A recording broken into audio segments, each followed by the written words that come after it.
آپ اس شخص کو بار بار کیوں یاد کرتے ہیں حالانکہ آپ اس سے بالکل بات نہیں کرتے؟ نفسیات کے 4 حقیقت جانیں۔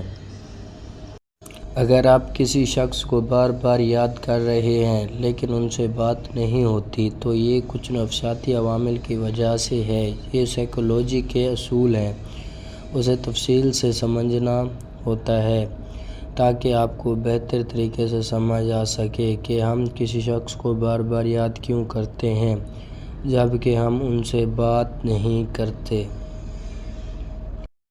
جذباتی وابستگی: جب ہم کسی شخص کے ساتھ جذباتی طور پر جڑ جاتے ہیں تو ہمارا دماغ اس شخص کے ساتھ گزرے ہوئے لمحات، یادیں اور احساسات کو آپس میں جوڑ لیتا ہے۔ یہ وابستگی ہمارے دماغ میں ایک مضبوط جذباتی رشتہ پیدا کرتی ہے جو وقت کے ساتھ ساتھ مزید گہرا ہوتا جاتا ہے۔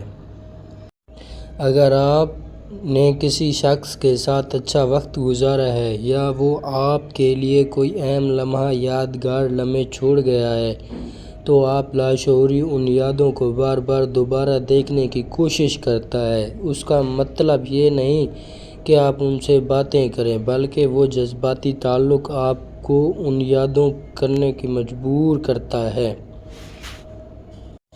اگر آپ نے کسی دوست یا پارٹی کے ساتھ کوئی خاص لمحے گزارے ہوں تو آپ انہیں اپنی زندگی کا ایک حصہ سمجھ کر یاد کرتے ہیں، چاہے آپ ان سے بات کریں یا نہ کریں۔